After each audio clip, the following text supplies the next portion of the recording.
What is going on, everybody? It is episode 721 of Pop Culture Crisis. My name is Brett. It has been a hectic day, but I am here with my co-host. Would you introduce yourself, please? Hi, Crisis Actors. It's Mary. I understand that there are, again, a bunch of new people who have subscribed to the channel. I don't know if that's the algorithm, the ad push that we're doing, or possibly you saw me on IRL last night and you decided to follow my orders and come over to this channel and subscribe. But regardless, if you're new here, welcome. We're happy to have you.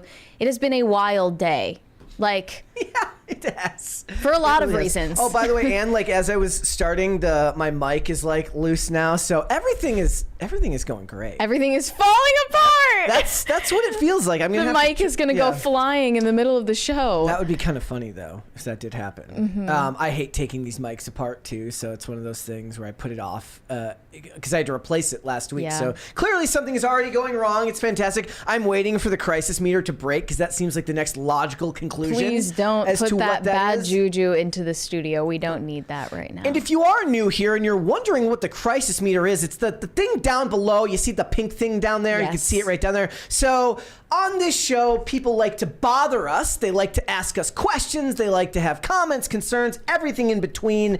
And the crisis meter is every time we get a super chat, money shoots from the money guns and interrupts us while we're talking. It is a fantastic way to distract the conversation. It's a whole lot of fun. And then when we get to $100, we have what is called a crisis party, which is when the meter basically hits its full part, and then we hit the crisis party. I would also like to draw your attention to the poll in the chat today. Yeah, yep. This is very important. This debate came up on yesterday's show. I was describing over the weekend, I flipped someone off. I gave someone the middle finger and I didn't really think about it, but people were arguing about whether you should do it thumb in or thumb out. Thumb out is personally, I did thumb out. Thumb out is okay for women. Men, it is undignified to have the thumb. I did not know this was like a gendered issue. Why should men not have thumb out? I'll tell you why, okay? There's no concrete evidence, but given the fact that Stone Cold Steve Austin is still cooler than The Rock to this day, despite all of The Rock's success, and whenever The Rock would imitate Stone Cold Steve Austin flipping people off, he would put the thumb out and it would look really lame. It is also, when Eminem does it, it looks lame. It's lame. I don't know if it looks lame when Eminem does it. It's a style. It's lame. I'm making. Is it effeminate? I don't understand. I am making the claim. I'm setting the stone. This is the fact. To me, the thumb in is like too suppressed. It's like suppressing your anger. I don't want a theatrical and festive middle finger. It's giving if Brendan Urie from Panic at the Disco gave you the middle finger. No, here's the thing. It should be suppressed because the middle finger is preventing you from doing something else worse. So it should have a mild bit of suppression to it. Okay. Yeah, that's my logic. I've never put this much thought into it, but today we're going to, so... This is the state of modern entertainment today. Yeah. People tune in to watch us argue about this. Let us know what you think, because I just didn't know people felt so strongly about this issue. We'll wait and see. What's it sitting at right now? Currently... We got about 200 votes. Most of you are saying thumb in? Oh, yeah. They're right. Why? 220's there. You need to explain yourself. Nate said, don't listen to them. This show is hate speech. The worst parts are at the very end. Watch it all for proof and hit the like and subscribe button to monitor these absolute crazies. Thank you for that. That was we really appreciate the We plug. need to hire him for the intro. Yeah. Well, we are doing hate speech on this channel, and you're going to need to stay here for the entire live stream to document it and send it to watchdog organizations. Correct. We have another 20 from Shane H. Wilder saying bother. Okay. Well, thank you. I don't know what that means. I saw somebody else in there mention the off-brand macaroni from yesterday, which I made an entire YouTube short about. It needs to be talked about. We're doing real hard-hitting journalism on this channel. It's what we do here, guys. We don't get enough credit. We don't. We don't, guys. We got a bunch of stuff to get into today. We're getting into the vibes here, but before we get started, again, hit the like button on this video and subscribe if you have not subscribed to this channel yet already. Also, you can share the video and the live streams out with your friends, your family, your loved ones, people you like, people you hate. Mortal enemies, if you have them. That's my favorite part to do now. Mortal enemies, because, you know, in the age of the internet, more people have mortal enemies perhaps than ever before. It is the best way to help the show grow. We have another 20 from Nate. LMFAO, I've been asking for employment for months. Well, don't ask us. We are not the people to ask about that. Not at all.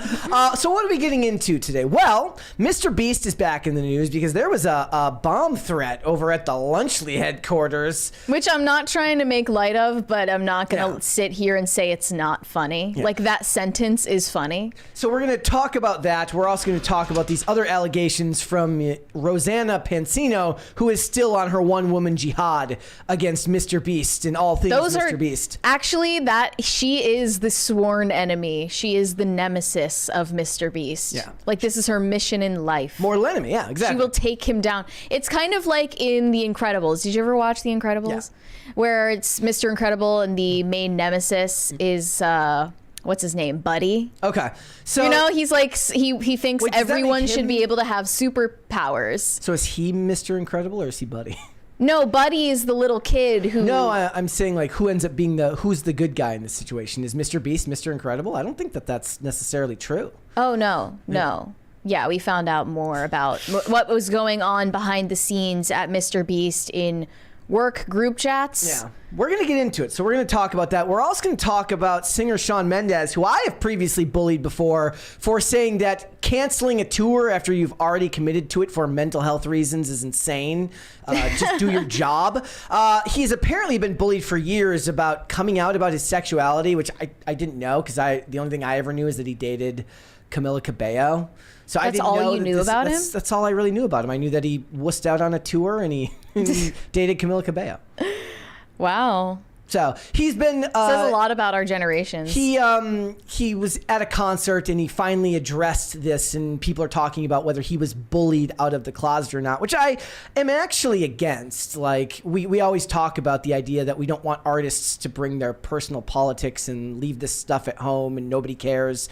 But then, you know, the type of fans that love artists like Shawn Mendes, stans, they want all of that stuff. They want to hear all of those details. So I'm actually inherently against somebody being bullied into talking about this stuff. We'll get into it. We're also going to talk about the Hear Me Out trend, which is another thing in which Mary has forced me to have to put on a hazmat suit just to get into checking out. It's a new trend on TikTok. Yeah, should I even explain? It's women are sexually attracted to inanimate objects, cars, animals, shapes, numbers. I can't even keep track anymore. I just know for a fact birth control is frying their brains. Yeah. So we're going to get into it. We got a bunch of stuff to get into. You ready? Yeah, let's go. All right, let's go ahead and get started then. We got a bunch of stuff to get into today. So first things first, I don't even know if this is necessarily something we would normally cover on this channel. I just thought it was absolutely insane. Did you know that there are super fans of Arizona iced tea and they're called Zonies? This is completely news to me. I had no idea someone could be this dedicated to a drink that is this mediocre. Well, no. So here's what I was thinking, because the point they make here is that they're really proud of the company for keeping the price down. You know? But I was thinking like, well, then there should be a Costco hot dog guy, and then I remembered. There's Costco guys. Right. Who are just on Jimmy Fallon. There are super fans of nearly every food item or brand. They interviewed this Zonie. She's a self-proclaimed Zonie named Hannah Mead. Mm-hmm. She said, it left such a memorable taste with me. I love this. I've fallen in love with the brand ever since. Everything this girl owns is themed after Arizona iced tea. You can see she like painted, she wrapped her car in it. She has Arizona iced tea clothes, skateboards, shoes, hats. This is her life. Is there any product that you can think of? We have a 20 real quick. The Last of My Kind said, getting flipped off, give another driver a thumbs down. Their family honor has been insulted. Now they want to fight. I kind of like it. We're gonna start going doing like this. thumbs down. Kind of doing this. Okay. Look, is there any product that you can think of that you consume that, I mean, maybe this is like conservatives and Zins. A little bit, yeah. Yeah, but the problem is Zins actually deserve the praise. Okay. Arizona iced tea doesn't. Okay, so this is like people arguing about whether Joker 2 was good or not on my tweet earlier. They're like, it's objectively good and anybody who says otherwise is wrong, which I don't necessarily agree with. Okay, I can't get over the fact that there is an Arizona iced tea theme park, basically. Yeah. It's a museum dedicated to Arizona iced tea in New Jersey, and people are this obsessed with this drink. It's not that good. It's really not. I'm not an Arizona iced tea fan. I do like, I'll drink an Arnold Palmer every once in a while. But here's, actually, I know of an example that I was just traumatizing you with before the show. Okay. Here's one that makes sense to me. Okay. The Cabbage Patch Doll Museum. It's called Babyland General Hospital, and people who are obsessed with Cabbage Patch dolls and collect Cabbage Patch dolls go to Babyland General Hospital, and you can even watch a simulated live birth of a Cabbage Patch doll. This is an actual thing. I was just playing this video off air, and Brett was like, I'm getting traumatized just listening to this. I had to listen to a Cabbage Patch birth. The nurse, okay, the Cabbage Patch nurse had to like measure Mother Cabbage for how many leaves she was dilated. You have to wait until she's 10 leaves dilated, and then they give her an easiotomy. It's real. You can still go to the Babyland Hospital and you can watch Cabbage Patch dolls getting birthed. This is a thing in Mary's life because she was telling me about how Build-A-Bear works. Oh, and yeah. I was traumatized by that as well. Yeah, well, should you explain? No, I don't is want it to. too vulgar for you to? I don't want to explain it. I once played a game of 2 truths and a lie, and one of the lies I came up with, I think, was I've been banned from my local Build-A-Bear, from my local Build-A-Bear workshop. Well, I'll tell you this: only a girl can make a joke about that because a guy who's been banned from the Oh Build-A-Bear yeah, you're workshop totally has right. a completely You're totally different right. connotation. Yeah, but when they have to like interrogate you to find out which one is the lie, and my reasoning was like, oh, they banned me because I was recording on one of those recording devices you put in the bear's paw, and I said something I could not repeat. Again, guy doing that, you're going to jail, bro. Yeah. You're going to jail. Yeah. Thank you for offering that perspective. Yes. But yeah, the Cabbage Patch Museum is truly, it might be the best roadside attraction in this country. Okay, well, I mean, I don't know if Olivia would want to go there or to the Arizona iced tea. I'll have to ask her. I also later. went to the American Girl doll flagship store in New York for my birthday one time. How was that? It was life-changing. Like where? Like New York City or like Yeah. upstate? Yeah, they have a flagship store in Manhattan, unless they've changed it since then. I don't know. But yeah, life-changing. Believe it or not, never been to an American Girl store. Yeah, that would also be sus Yeah. if All right. you were spotted there. Speaking of which, we've got more news today, guys. Now, I saw somebody in the comments down below, somebody in the chat, they're saying, is this pop culture? Well, that is a malleable term, my friend, and so is this. So Nickelodeon, famed for hiring Dan Schneider, they did a survey and they held an election. And it was a presidential kids pick election, and Kamala Harris won, but only by 2%. The kids are waking up. Apparently. Gen Alpha is waking up. I'm waiting for like some like middle schoolers making walkaway videos. There were so many people in the comments saying, I need to talk to the 48% parents. Or they're saying, this next generation is cooked. Yeah. But I think it's a good sign. I think they're waking up. This is definitely interesting. Party. Did you do mock elections when you were in school? Yeah, we did. Thank you. I remember it, but I don't remember if I ever even cast a vote. But you have to in school. I abstained. That's the crisis party. What do you think? Was there some 3 a.m. ballot dumps at the Nickelodeon headquarters? They rigged it for Kamala. Was there like the chart that went like this? Yeah, up maybe. and over? Could have been. I never did mock elections in school. I don't know why. I guess it's just because I grew up with all Republicans, so it would have been pointless. Yeah. Actually, I think the Democrat kids, or at least, the kids with Democrat parents, they would have gotten bullied. Oh. So that's probably why we didn't do that. Yeah, like I'd have to think back and wonder, like, I guess how old would I have been. Everyone knows the Kids' Choice Awards are rigged. Yeah. Right? That's totally fake. It's I gotta have to be. imagine. Like, there's no way they're actually letting the kids choose. I don't think so. Nickelodeon just decides who gets the award. Right. Or Dan Schneider does. Yeah. He's like pulling the strings behind the scenes. Yeah.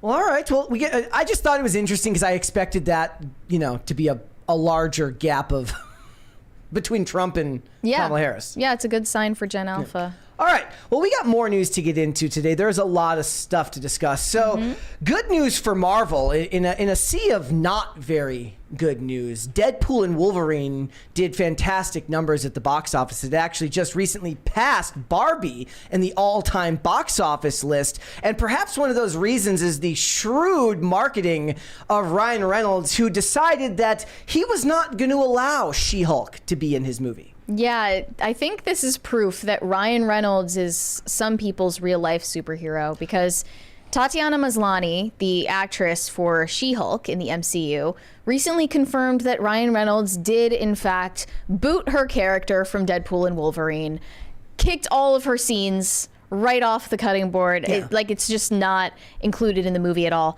So this was on a recent podcast interview she did. She discussed recent claims that she initially was set to make a cameo in Deadpool 3, but saw her scenes cut from the movie and reacted angrily when she found out. See, that's the problem today. Like, back in the day, the actor would just be like, oh, you know, it happens. I guess my scenes didn't make it into the movie. Now, because so much of everything in Hollywood is tied to identity politics, it's no longer just that we didn't want your scenes in the movie because it didn't fit. It's some type of an affront to her womanhood or to feminism to not include her scenes in the film. Well, for the sake of nuance and honesty, I would like to recognize that these comments I'm about to read from Tatiana Maslany are sarcastic, but they're coming from a certain place. Okay, here's what she said. She actually, I think, to preface this, she was making fun of Gina Carano when she said this. That's what you think? Yes. Okay. Here's what she said. I was in Deadpool and Wolverine. I had 2 scenes in it, and then Ryan Reynolds fired me from the show because he said, I don't like these scenes. Now I'm suing Disney. She joked that she was axed from the movie because she was too woke, pushing a feminist agenda. I always talk about how much I hate Wolverine and Deadpool. I talk about it all the time. I also wish I'd just sit down and stop pushing my feminist agenda and just realize that Deadpool and Wolverine made a lot of money and She-Hulk only made $3. That's why they're getting rid of me, because I had this woke agenda and I really wanted to bring it into the movie. Here's the problem, and I truly do believe this. There is a difference between honest sarcasm and feminist snark. Yeah, and this was feminist Nobody snark right in the here. world likes snark, especially where it doesn't belong. One of the things that I thought was funny, so I did an entire short yesterday about why Agatha has an 82% audience score and The Acolyte has like an 18% audience score. And my point was, the feminist snark and humor of Agatha is still closer to the Marvel formula than the attempt at shades of gray storytelling was in The Acolyte to a Star Wars movie. But when she brings this type of attitude into her interviews, it's not done to be sarcastic in an endearing way. Yeah.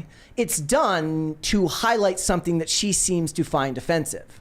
Right. So it's not like she's really taking it lightly. It seems like Tatiana Maslany took her scenes getting cut from Deadpool very personally, and she felt that it was a personal dig at her and her contribution to the MCU as a feminist girl boss. It's like what you were talking about yesterday about Disparu's comments about Cynthia Erivo.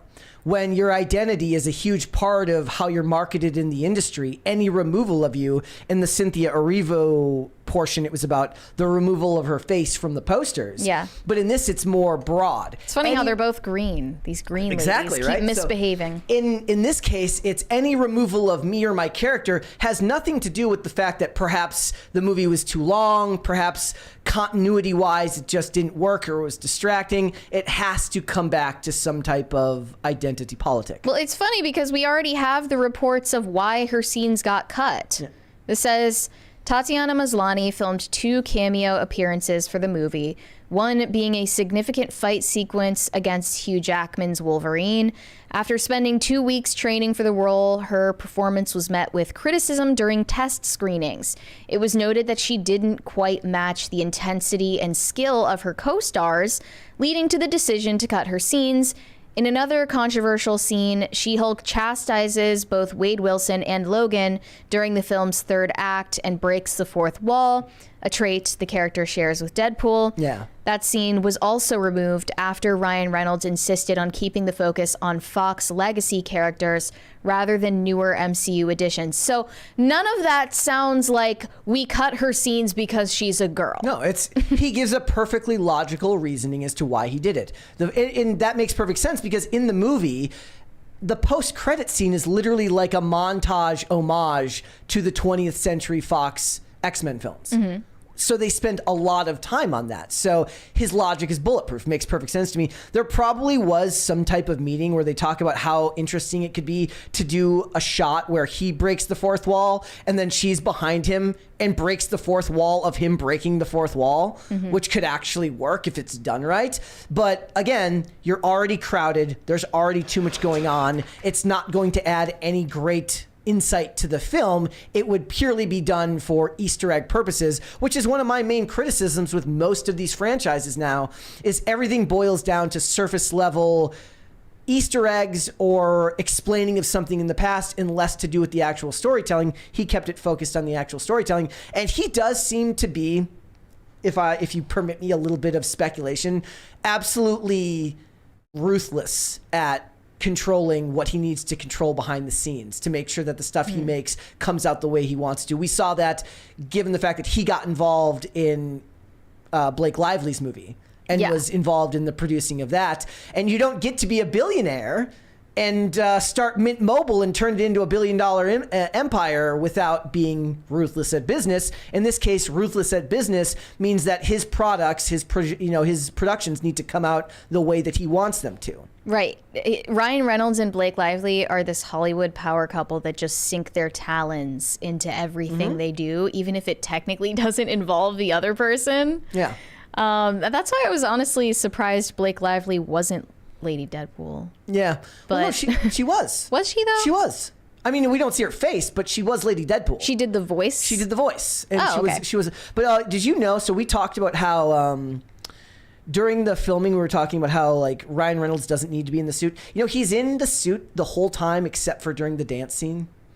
In the In Sync montage, he doesn't let anybody portray that character on screen unless it was the dance scene. Oh, yeah. He's under that mask the whole time. Yeah, that's commendable. Unless you couldn't say the same thing about Pedro Pascal. No, like unless it's like the particularly heavy action scenes that need stunt doubles, or it was the dance scene, which he just probably like doesn't Pedro have the chops Pascal to literally isn't the star of The Mandalorian. It's actually funny to me that he's credited with it. Now maybe Agatha all along is doing some things right that She-Hulk did wrong in the MCU. As far as MCU shows that do emphasize representation. Well, it's not they're trying looking for to a female audience. It's not trying to be something else, and it isn't attempting to. I guess the idea would be that some of them tried to cast their net too far, and then they insert the feminist messaging into something that doesn't have that wide of a net for its audience. This focuses very narrowly. It's a wine mom demographic, and people want to see stories about witches, and it's not necessarily made for dudes. It's certainly not made for me. But when I'm watching it, other than the scenes on the Witch's Road, which are horribly lit, in my opinion, could have been done way better, everything else involves these really, really well shot action CGI set pieces with fairly good to above average CGI. And the point I made was that, look, Osha and May are portrayed in a way, it's flat material that's portrayed by an actress who doesn't elevate it in any way, a flat portrayal of flat material, whereas Kathryn Hahn elevates every single scene that she's in. She drips charisma. Everything that she's doing is fantastic. And it's not going to be for anyone who's watching this podcast, but it found its audience and it stuck with it. Now, it's not doing great numbers. It's not Penguin. Yeah. It's not breaking the Samba numbers. Now, I don't know if that's a flaw on Disney's part, like they're not releasing those numbers, but it's not getting there. But it's still found an audience and is scored high with both critics and audiences. And the criticisms of it kind of fell to the side because for the most part, the stars of the show aren't out annoying everybody. For the most part, it's amazing what not making a clapback dance video can do for your show. Yeah, it's incredible, really. There's a 20 there. Was this from number 1? They cut her scenes because these proper garden tools be shopping for our IPs. Want your IP to fail? Put a gay, diverse woman in it and make it lame. Well, I say shopping. Women be shopping. I mean, one of the most criticized parts of Agatha is the nudity scene in the first episode. Which didn't need to be there. Well, ask Catherine Hahn, because she thinks it absolutely needed to be in the show. There was no question about it. Everyone needed to look at her ass cheeks. And it's apparently a watershed moment for the MCU. They're making such progress by showing ass and saying the phrase "eat my ass" in a Marvel show. It's like revolutionary. Okay, here's you'll never understand. If all they said was Catherine Hahn delivers vulgar line in a charismatic way, I'd be completely fine with that. You don't need to act like you're elevating it to some level of social activism. She's the first person to say "eat my ass" in a Marvel show. It's like here's a medal. Well, the funny thing is, Catherine Hahn was recently doing an appearance on Jennifer Hudson's show, doing an interview, and she was literally presented a plaque, a plaque. Yeah. To commemorate the fact that her ass is in a Marvel show. Again, they gave her an award. This is where they lose people, and someone like me who's going out of his way to be like, look, your show is perfectly not awful. Why are you doing this? It says Catherine Leave Hahn. well enough alone. Catherine Hahn has been bearing it all in Agatha all along. The very first episode sees the actress reprise her role as Agatha Harkness, and her getting buck naked. Far from being exploitative, the nudity in this scene was actually Catherine Hahn's idea. She says, when we see Agatha at the beginning, she's completely without her powers. She has to bust out of the spell with help from some mysterious characters. And when she first realizes it, I think the description was like, she puts on a robe and goes outside. Yeah. I was like, I wonder if she would put on a robe because she's in a feral state. I think she was just feral. She wouldn't even be thinking of who she is. People in the chat are pointing out that Chris Hemsworth's ass was seen years before. Yes, no, you're missing the point that they're making here. It is the first woman. That was the plaque. Yes, that was the plaque. It's the first female. Right. What I find funny about this, because of identity politics and what they call power structure and hierarchies, eventually what will happen, Mary, is that one day, if a dude wants this, it has to be a male director and suggested by a male for a male to do it. And for a woman, it will have to be a woman director or showrunner with a woman suggesting it. Because if a male director suggests that a woman do it, if a guy was to say to Catherine Hahn, well, she would be in a feral state. Would she reach for a robe? Even though that's the exact point she's making, his point is invalidated because he's a dude. But that's not art. Well, okay. That's just identity politics. If a woman suggested for Chris Hemsworth to go buck naked in Thor: Love and Thunder, it wouldn't be a problem because she's a woman. But you get what I'm saying, but yeah, right? I get what I'm saying is that we also understand that the power an opportunity for claims to be made later on about misconduct. Exactly. Jennifer Hudson said to Catherine Hahn, "You do realize you're the first woman to show butt in the Marvel Cinematic Universe, right?" Catherine Hahn said, "I didn't know it at the time, but also to know it's behind Thor is pretty great. Thor and me, just our butts encased in gold. That's my dream." And then Hudson gave her a plaque for being, quote, first woman to show butt in the MCU to commemorate this moment. It's like I walked on the moon, said Catherine Hahn. It's the exact type of female humor that just leans into it. Butts, haha. Yeah. It's like so unnecessary. And I also thought that scene was creepy because there's a child in it, but whatever. And the tone of that and the Chris Hemsworth one are vastly different. Mm-hmm. Yeah. All right. So, make of that what you will. I still say it's a good thing that Ryan Reynolds rules over the Deadpool character with an iron fist. He's the J.K. Rowling of Deadpool. All right. Let's move on then. What would you like to see? Cringe or cute of the day? Let's see cute first. Cute first? All right, we can do that. Let's see. Go ahead, guys. Remember, you can submit your cute of the days to me and the show at popculture_show and at Brett Dasovic on Twitter, and tag, first of all, post a picture of your pets and then tag hashtag PCC Pets. So this one here first. This is from Dandemonium. Says, this is Salem. Make this MFer famous. Damn, looks like a mountain lion. Right, yeah. Menacing up there. Cute. That's a good one. Looks like it's on the prowl. Mm-hmm. All right. One more here. This one's from Cookie Don. Oh, sleeping on the steps. Almost blends in, though. Yep. That's funny. It's hiding. All Cute. right. Let's do Cringe then. I have not seen this one yet. It's actually a Kamala cringe. Oh, okay. We rarely do this because it's just easy. It's too low-hanging fruit, but I couldn't not with this one. Here we go.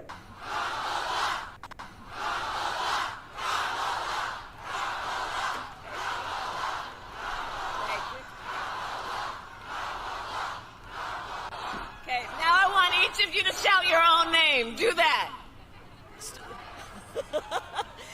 Because it's about all of us. It's about all of us. And listen, oh, okay. I have fought my whole career to put the people first.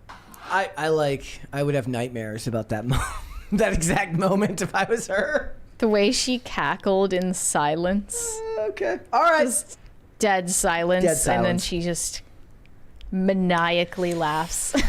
All right. Let's get started then. Yeah, there are some explosive allegations coming against MrBeast right now, and the FBI might have to get involved. First off, there was a bomb threat called into the headquarters of Lunchly, which, if you aren't aware, is the Lunchables knockoff brand MrBeast started with Logan Paul. They're putting together Feastables and Prime. There's been a lot of controversy around the safety of Lunchly kits. There have been people finding mold in the cheese in Lunchlys. But yeah, someone called in a bomb threat. And the only thing we know based on what Logan Paul has said publicly is the person who called it in is based in London, which he says is crazy because we don't even distribute there. There are people all over the world who hate MrBeast and hate Logan Paul, so it doesn't surprise me. It's because of the internet, right? Yeah. It's like the people that hate Elon Musk. Have you ever seen the people talk about the type of... There's like an Elon Musk derangement syndrome when it comes to Teslas. Like, yeah. More specifically Cybertrucks. Yeah. It's not the Tesla, but somehow when they see a Cybertruck, they're just driven to fits of rage. Well, specifically because if someone has a Cybertruck, it's, you know, it's a fashion choice. It's not necessarily practical. You know that they probably have certain beliefs based on that. You could buy a Tesla and just be a normal person. Yes. But if you buy a Cybertruck, there's a whole bunch of celebrities that do the thing where like, I sold my Cybertruck. Like, aren't you a hero? They say, I sold my Tesla when Elon Musk bought Twitter, which is weird because these are all the same people that talk about how everyone needs to own an electric vehicle and the world's going to be underwater in 10 years. I sold my Tesla and then everyone clapped. Isn't it kind of true though that like it kind of shows the false nature of all of it when everyone claims that the world is falling apart and we're all going to be underwater in 10 years, but they get to be fashionable about their choice of electric vehicle? They do not realize. Like if you were actually serious about it, you'd say get any electric vehicle you can. If they were serious about it, I would see Leonardo DiCaprio riding his bike everywhere. Yeah. But I don't see that at all. Sell your yacht. Yeah, you sell your yacht. Sink your yacht. Okay. Here's what Logan Paul said. It's crazy to me that we're a $4 lunch kit, and in the first 4 weeks of our launch, our headquarters had a bomb threat. We had a fabricated FDA recall, and an attention-hungry clout goblin who has made it her whole identity to speak negatively on all things MrBeast. And that so-called clout goblin is Rosanna Pansino, a fellow YouTuber who has collabed with MrBeast in the past. Our theory is that she has it out for MrBeast because she lost in a game of adult hide and seek in one of his YouTube videos, and now she will claim forever that this game of hide and seek was rigged. So? I don't care. That's what precipitated all of this. And now she is on a one-woman jihad against MrBeast. She will do anything to take him down, including calling the FBI to investigate him. So now, at this point, Rosanna Pansino has gotten leaks from former employees of MrBeast showing chat logs from a few years ago between employees. And here, you know, I think you can see what could be illegal activity, but mostly offensive jokes. She reported MrBeast to the FBI over allegedly leaked group chats between coworkers, including racial slurs, inappropriate jokes about minors, and other explicit material. She posted a 20-minute video going through censored versions of these messages, but on Twitter, she also posted an uncensored 7-minute long video showing all of these screenshots from the chat log. And allegedly, this is the scrubbed version of their Telegram chat. It was already cleaned up before former employees leaked what was left to Rosanna Pansino. So presumably at the time, it must have been so much more offensive than what we're even seeing. This is all, remember, we just had the MrBeast billboard controversy, what, a week ago? Yeah, he's under attack on all fronts currently. It must be pretty stressful, but he just keeps his dead-eyed smile on his face through it all. Is he just too big to fail? No? A little bit, yeah. And he's had a family-friendly brand for so long, I'm sure he's fiercely protective of it. But I don't think this or any of these specific controversies are going to, you know, be the end of MrBeast necessarily. Neither do I. On Twitter, she said, working to sort through the MrBeast company chat logs, here is part 1 with a few redactions of Discord handles. These are from a Telegram channel that MrBeast, who is John Smith in these chats, used to communicate with Chris Ava Tyson and other employees. Trigger warning as they discuss inappropriate topics, especially for a company that targets children. But all of this was private. It was all in a private forum. It was not included in any of the content that MrBeast was posting around the time that this was, like 2021 until 2022, I believe. This is when the chat logs were taken from. And Rosanna Pansino announced, I've reported what I found and my concerns to the authorities at FBI. Hopefully they will look into these MrBeast Telegram chats and other concerns. And she also tagged YouTube and Team YouTube in this post, hoping to get his channel flagged in some sense, get him punished by YouTube. And if the FBI won't do it, let's get big tech to do it. Never underestimate the power of a woman's scorn. Seriously. Never underestimate the power of a woman who lost an adult hide-and-seek game. It's just when you frame it like that, you know, have some dignity.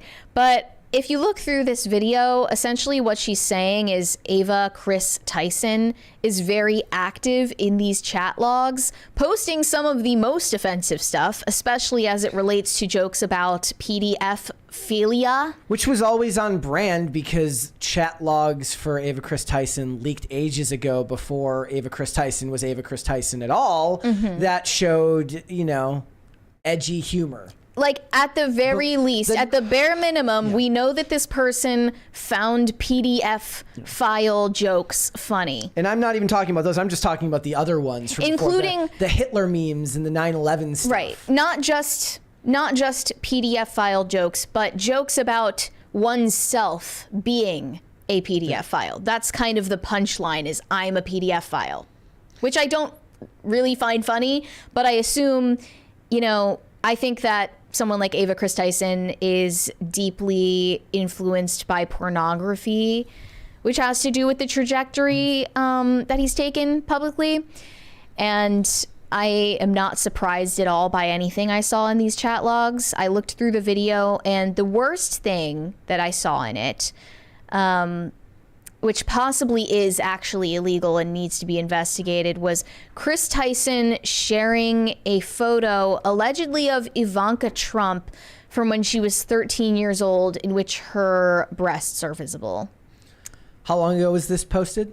This was back in 2021 Okay. that he shared that in their chat log. And I have no idea why. But but that we don't know for sure if that's Ivanka Trump in the photo or who that is, or if that is an adult or a child, because we obviously can't see it. Rosanna Pansino blocked it out, as she should have. You don't just blast that into a video for millions of people to see. But that's what she saw based on what former employees shared with her. That possibly does actually need a criminal investigation. Where did you find that photo? Why do you have it? Why are you sharing it with people? If you think that this is actual CP, why are you sharing it, most importantly, in a group, like a workplace group chat with coworkers? Do you think that this is why? I mean, a lot of people have posited the idea that Ava Chris Tyson became Ava Chris Tyson to safeguard against this type of thing. Definitely. Like, and if that's the theory, it's working, because we saw outlets like Rolling Stone writing flattering headlines in the middle of all the controversy of Ava Chris Tyson's grooming allegations, saying amid transphobic attacks. So we're leading with this person being a victim and not an alleged minor being this person's victim because they identify as trans. Like, that's pretty much cut and dry what happened. And also in this chat log, you can see they shared a statement from another former employee that said, within the first 3 weeks of working there at MrBeast, Chris Tyson also made multiple weird, inappropriate, disrespectful jokes towards colleagues, such as suggesting we should do a 1,000 boob transplant video, stuff that creeped out coworkers. So this person has wait, what the hell is a boob transplant? Like breast implants? That's transplant and implant are vastly different things. I don't know, but that was an idea for content. Wait, was this MrBeast who made this, or Ava? No, Chris Tyson suggested this, Goooooo which behavior. Is, I mean, yes, like it literally is. Everything I've seen from this person when they're not pretending to be wholesome chungus in the public eye, everything I've seen from private communication from Ava Chris Tyson, it's all like the most coon-brained, porn-addicted shit you've ever seen. Yeah. And it doesn't surprise me one bit. Do you think MrBeast is taken down by this stuff? I just don't. Like, I'm wondering why he hasn't effectively cut ties, not only with Chris Tyson, but also... he did cut ties with Chris Tyson. Chris Tyson doesn't work for them anymore. I mean, it was already like... they were not featuring Chris Tyson in videos as much as they used Chris to. Tyson under the bus. Not really, though. He said no, I mean, I saw his statement. We covered it on the show. I'm not unaware of what you're talking about, but he didn't say that Chris Tyson was guilty or anything. Okay. He didn't throw him under the bus. He was just like, well, we'll look into it. That's pretty much it. He said we're having private investigators. Says over the last few days, I've become aware of the serious allegations of Ava Chris Tyson's behavior online, and I am disgusted and opposed to such unacceptable acts. It's a chat GBT written. Oh no, he totally didn't write it. Like for sure. And knowing that MrBeast was in this group chat, if this is all, confirmed from the company. Yeah. He was in this group chat, participating just as much as everyone else, just as much as Ava Chris Tyson was, in making jokes about children, like referencing sexual situations in reference to children. I'm assuming he wasn't offended or disgusted, as he said, by any of it, as much as he now claims. Now this was like 2 years ago. Now here's the thing. Now moldy lunchleys is the least of his problems. I know, it's insane. So first off, all the Chris Tyson controversy is getting the most attention in the media. Then we see, all of a sudden the Beast Games is getting hate, right? That's totally a psyop to direct people's attention away from the real issue at hand. Now this happens. Now there's more, like chat logs of you making jokes about children and possibly sharing CP in a workplace group chat at MrBeast. And what now we have to talk about is like mold in lunchleys. Part of that is Rosanna Pansino's fault, because she's the one who's just like going like scattershot tactic. Anything she can throw at MrBeast, she'll say it. And anybody who paid attention understands that when you have a vendetta yourself, it hardly makes you a reliable source of information, because you are going to let confirmation bias kick in. So she claims she has thousands upon thousands of messages from this work chat, and she's planning to talk more about it as time goes on, but she's stringing people along, and I do find it a little bit distasteful. I mean, I hope that if that image actually was in there and it was shared illegally, that whoever is responsible for that, if it's Chris Tyson, they will get held accountable, but I don't know. I don't have much faith. I don't have much faith in our government anyway. So. All right, let's do some super chats. Shane H. Wilder said, "Happy Taco Tuesday, Brett and Mary. Mary, I was curious of your opinion on Luce. I believe that's how it's pronounced. I'm indifferent. I think Tiny Saints would have been cooler if we had to have a Jubilee mascot, but Luce is okay." I saw like a picture of it. It's that little okay character figurine, whatever it is, with blue hair. What's it supposed to be? It's the Vatican Jubilee mascot. Okay. As far as I know, I have not looked into this much or like what it's for, what its purpose is, but it's basically like a chibi character. Okay. All right. For kids, I'm assuming. They're trying to like a kids cartoon character. They're trying to like get the kids interested in Catholicism. Like, I like that. Like, let's get the kids interested in Catholicism or whatever. Like, this is a cartoon for kids. Let's not use this to entice weeaboos into the Catholic Church. That would not be the proper use of it. But I don't know how I feel about it yet. I think I'm gonna go all in support of Luce. Okay. I'm not really sure how I feel about it, but yeah, I think I'm gonna get like a Luce plushie. Shane H. Wilder said, "Oh, hi, Brett." Oh, hello. Potatoes for Seamus said, "Hi, Brett. Hi, Mary. Hi, Chair. Hi, Senior Shane H. Wilder." There's Chair. Hi, Chair. You can see him now. Andrew Jacobs said, "Mary, where can I buy that Luce figurine of you?" Nowhere. That's creepy. Let's do one more. Shane H. Wilder, or no, not that John Stewart, said, "I don't even think I can physically do it." Thumb out. Is the middle finger. Is it impossible? Maybe he's got broken fingers. What's your deal? All right, let's hold off on the rest and let's come back after the fact. Yeah. Shawn Mendes was under a lot of speculation for his sexuality for many years. And recently, I believe Shawn Mendes was bullied into addressing his sexual orientation in front of millions of people because I think people on the internet are just insane, off their rocker insane. Recently, he did an interview with Interview Magazine, and they have this segment where they ask the celebrity to go through the screenshots in their camera roll. And when they posted this segment of Shawn Mendes going through his camera roll, everyone assumed it was proof that he's been gay all along. Okay. This is, I swear, people have been talking about Shawn Mendes' sexuality for years at this point. It's a whole pet community at this point. There's a niche community dedicated to analyzing Shawn Mendes' possible sexuality. I mean, and there is nothing you could say to convince these people that Shawn Mendes is straight. I mean, I guess that's just another idea that people have a lot of time on their hands to talk about this type of stuff. This is what pop culture is to a certain type of stan. Despite the fact that he has publicly dated women and only women ever in the public eye. Also, it would only benefit him in today's pop music landscape to be gay. Right. So it would only be beneficial to him to come out as a pop star who is gay. I mean, so why would he not if he were? But let's just take a look at this segment and see whether you think it's proof that he is gay. What's up? I'm Shawn Mendes, and these are my screenshots. I think these are both David Beckham leaving the airport.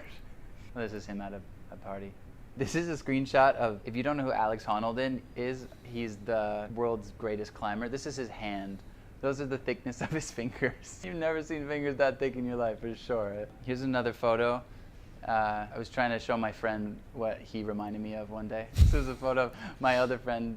This is what she reminded me of. These are dogs at the daycare that my dog was at. That's Frank. And that's Hiccup.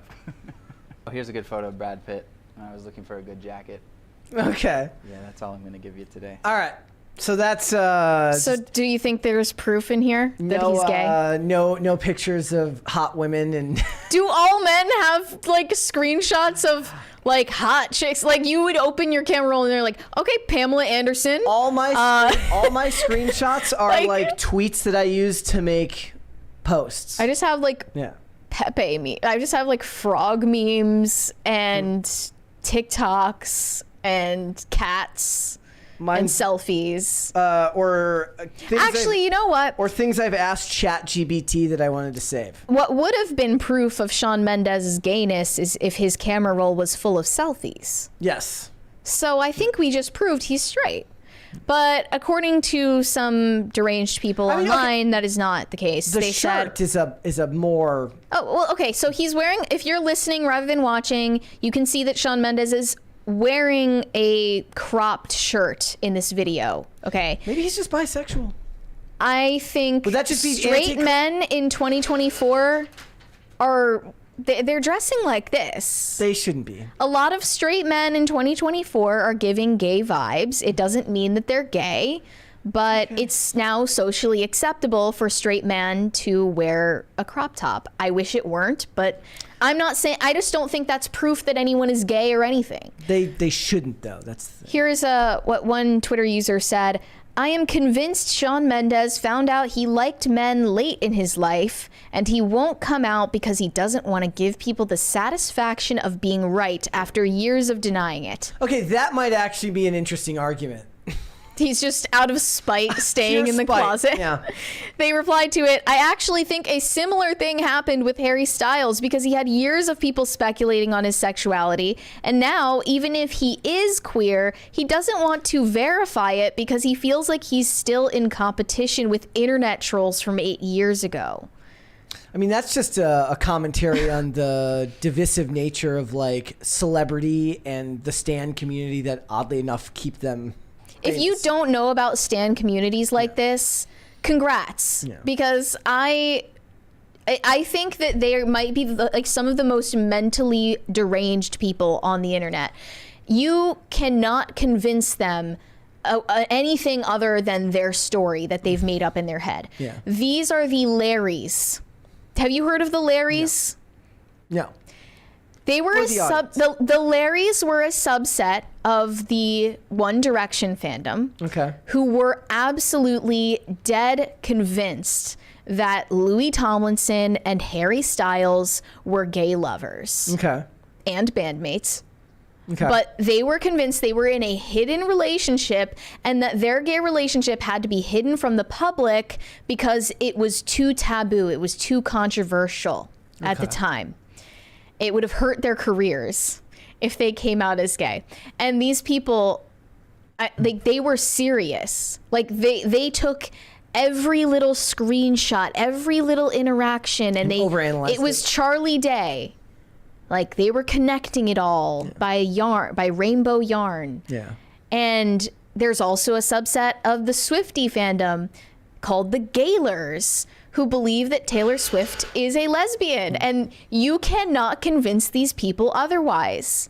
Like anything, they analyze her lyrics looking for Easter eggs to prove that she's gay, and she's been hiding it for over a decade at this point. Like they're convinced. There's nothing you can do to bring them back into reality. And I think it's like actually maybe like some kind of undiagnosed schizophrenia that they're suffering from, but it's like a collective thing. I mean, I think the most interesting part of this is the fact that he felt that he needed to address it at all. Yeah. Considering the fact that so much of it, I guess it speaks to where fandoms sector off, whereas the people, if he was an actor, you know, the people in this sphere would be like, oh, good for him. He doesn't need to address it. He doesn't need to make it part of his career. He's not using his identity to sell his work. Mm-hmm. But the fandom that surrounds him absolutely sees it as something that needs to be addressed, and to be consistently badgered about something that doesn't really play into your work or not. Like, are the people that are listening to his music like, I need to know whether this song is about a guy or a girl?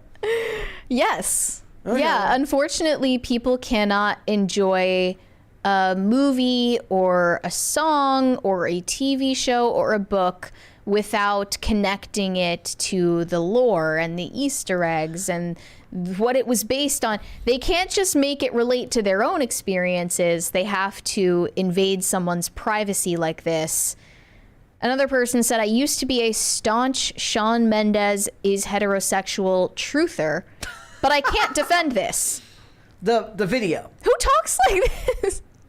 Like, this is proof that Shawn Mendes is gay? Thankfully, there was one voice of reason saying, I didn't get it at first, and I used to do it too, but lately I've been feeling like speculating about someone's sexuality is very invasive. You can have your own thoughts, but voicing them publicly after someone has repeatedly stated their sexuality, it's borderline harassment. I mean, maybe the idea here is that if he was actually gay, he would have, like, planted some photos that would make him look straight on his phone to share to make him look straight. That's the level of conspiracy they're on. But then he would have selfies on his phone, so that would already be gay. Gay. I feel bad for... Okay, let me rephrase that. I don't feel bad. I don't envy a celebrity who has a large following having to deal with people pontificating on things like this when they seem to have no desire to address it. I don't know what's actually worse. Fans, like, overwhelmingly bothering a celebrity about it when they won't talk about it, or celebrities who do talk about it and don't shut up about it. Well, unfortunately, Shawn Mendes let these people win. And at a recent concert, he decided to publicly address the rumors about his sexuality. Let's take a look at that. There's just been this thing about my sexuality, and people have been talking about it for so long, and I think it's kind of silly because I think sexuality is such a beautifully complex thing, and it's so hard to just put into boxes. That is a very modern take. That is like the most modern take that's ever been taked before. Yeah. And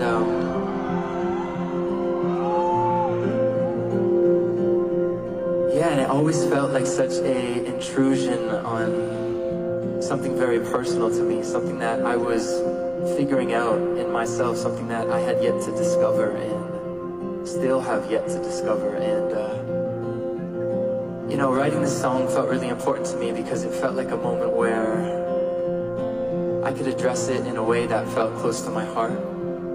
And yeah, I guess I'm just speaking freely now because I just want to be able to be closer to everyone and just kind of be in my truth. And you know, the real truth about my life and my sexuality is that, man, I'm just figuring it out like everyone. Okay. I don't really know sometimes, and I know other times. That's okay. Here's the problem. He just got that reaction, which means he's going to lean into it because he knows that it's going to benefit him. Did he say anything else? And it feels really scary because we live in a society that has a lot to say about that. Okay. And I'm trying to be really brave and just allow myself to be a human and feel things. And it keeps getting worse. How does it keep getting worse? That was the most word salad I've ever heard in my life. I mean, actually what it is we have a very, very overtly complex view of these things now. It's not the black and white, at least the world doesn't see it in the black and white way that it used to. And he legitimately doesn't know, which is where the word salad comes from. I feel bad for him that he has to, you know, address this live and discuss it. He doesn't have to. He doesn't have to address it. I feel bad that he was like bullied into that this, he felt like he needed to address it. He felt like he needed to address it. It's super weird. People should be interested in him for his music, and they want to go to a concert to hear your music and hear you sing, not to hear you pontificate about, you know, who you want to have sex with. Like, that's so irrelevant. He's gonna have a video where he makes a coming out as straight video, and it's gonna be really funny. That would be great, but you know, this is just too much. Like, people do not deserve an explanation from you. They're not entitled to an explanation from you. That's crazy. Shot says it's not complex. What I'm saying is that society at large now, especially younger generations, have a vastly different idea of sexuality than generations prior to them, and it's baked into the fandom of artists like this. Well, I thought that this generation was the one that considers gender and sexuality to be a spectrum. And yet they are trying to force him into a category that he doesn't want to be in and has repeatedly said he's not a part of. And I feel bad for the guy, but at the same time, you're just adding fuel to the fire at this point. I guess the guy who packs it in and doesn't do his tour because of mental health reasons would struggle with something like that. You will always hold that against Shawn Mendes. It's crazy because other people have done that. I don't care. Justin Bieber did it as well, but you only hold it against Shawn Mendes. Justin Bieber shouldn't have done it either. Chappell Roan did it. She called off a show to go to the VMAs. She shouldn't have done it either. But you still stan. Yeah. Okay. It's the duality of man. All right. Well, let's move on and read some super chats. Pat the Plumber said, thumbs out is some DB-ish. What does that mean? I don't know what the DB is. I don't know. Shane H. Wilder said, what about thumb to the side? How do you... What? Like, instead of... How do you put your thumb to the side? Like here rather than behind. Like it's touching your... That's... No. What about under the pointer finger? Wait. Why? You guys are overcomplicating this. I think thumb out is the way to go. But where's the poll at right now? Thumb out is not the way to go. Where's the poll at? 65% say thumb in. It's giving repressed rage. Yeah. Potatoes for Seamus said, Mary likes the thumb out, Brett, the more you know. Holly Movie Star said, because thumb out is one index finger away from I heart you. Okay. Okay. Greg Duier said, Tim said you were doing a crossover event with the Daily Wire. You said you'll be off that week. You need to do one episode PCC with Brett Cooper. Nobody will be off. Everybody will be working. The show will just not be The show will be off the air. Don't worry. I am working to make some content during that time, but we are also in the middle of relocating the studio during that time. So it's a lot of hectic change happening all at once. Shane H. Wilder said, can we get a Zin theme park? No. That would be awesome. That would be awesome. I want to do custom flavor Zins. You can create your own flavor. They should hire you. I don't understand why they haven't made more flavors. It's the FDA probably being a bitch. Where's the bubblegum flavor? Like, I thought you couldn't do that because it markets to kids. Oh, like kids are the only people in the world who like things to have flavors? Yes. Like, alcohol has flavors. Yeah. Right? Am I wrong? I mean, is there Fruity Pebbles flavored alcohol? Yeah, probably at this point. Let's do one more. High Voltage 75 said Mary's a zinny. No, I'm a zinner. I'm a zinner and a winner. Yeah. Always. Miss Ray. One more, yeah. Said the Fat Files did an episode on Arizona iced tea. The company has a really interesting story. I'm here for it. What are the Fat Files? I saw people in the chat saying that it's like a based family-owned American company and that they're great. So I'd have to look more into it. It's interesting that... the Fat Files? No, the Arizona.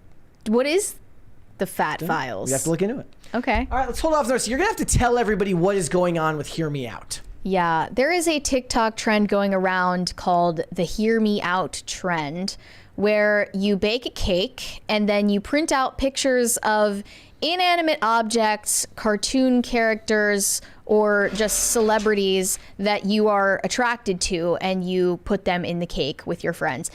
Now, that sounds innocent enough, but once I actually started looking at these videos, I realized everyone in these videos is female, first of all.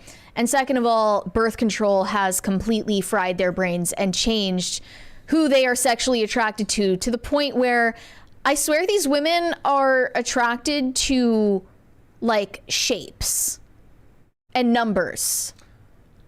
And it's disturbing. So your hypothesis here is that it's the birth control that is making this happen.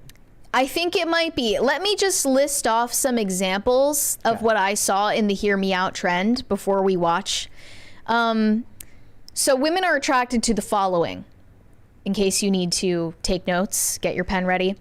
the Grinch, Simon from Alvin and the Chipmunks, Megamind, Waluigi, Gumby, the Energizer Bunny, Mater from Cars, Dr. Phil, Remy the Rat. Wait, why is from Ratatouille? Why does Dr. Phil get to be the human on here? I don't know. Okay. Don't ask me. Sully from Monsters Inc., Lord Farquaad from Shrek, the Quaker Oats mascot. Didn't expect that one. An octagon. Not kidding. Just the shape of an octagon. Like they see us. Like I don't understand. Okay. They see a stop sign and it turns them on. Like, I don't. let's go. The number 8, the number 12. Like, I wonder why. I don't know. They probably don't know. The Venus flytrap from Little Shop of Horrors, Lego Batman, Pennywise, the nerd emoji, and many, many more. And I just listed off what I saw in the first glance. Can you explain to people then, because people were saying, what does putting something in these items have to do with sexuality? Like, what do they mean by that? It's the hear me out thing. So you're like, hear me out. I'm attracted to Steve from Blue's Clues. Okay. Let me explain. But usually they don't explain. There's no explanation for most of this. Yeah. I think most of it is because women just have their brains all scrambled up by years of birth control and their hormones are totally out of whack, and somehow you ended up sexually attracted to a car. So let's just take a look at a couple of these videos. One of them was in the workplace. 4 minutes long. Are we gonna watch? We'll the whole just thing? start off and see how when we give up. Okay. So there's like a bunch of them here. Yeah. Okay. Here we go. So the first one. This is an almost all female workplace, and there's one guy. Okay. So if you're listening right now, this is a woman who's saying, "Hear me out" to a cake. Okay, we are doing a office hear me out cake, and my first hear me out is Johnny from Sing the Gorilla. Wait. So if this is inherently sexual, right? Yeah. If a dude did this at the workplace, there would be harassment. There's a dude No, in the- I know, but I'm saying if this was started by a dude in the workplace, this would be hugely problematic. Probably. Yes. A gorilla. Women are the gooners now. It's insane. Women are the ultimate gooners because society. Remember that video of the? I think this was our cringe of the day one time. This chick was like, I am obsessed with the dad from Bluey. Yeah. And she literally said that she masturbates to the dad from Bluey, a kids show. Like it went straight to bestiality. Yeah. Like, I mean, it gets worse. But here's the thing. Because society has empowered women's sexuality so much and demonized men's sexuality so much, women are now the ultimate gooners because there are no repercussions to doing so. Yeah, it seems that way. This one is Bob Duncan from Good Luck.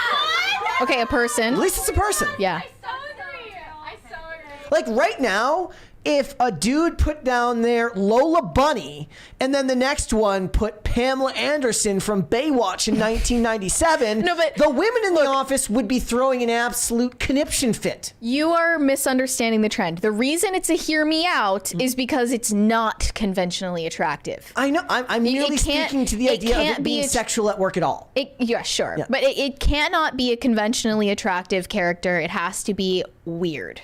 Okay, That's the point. Then the first one would be, oh, I guess Lola Bunny wouldn't count then. Right, exactly. Okay.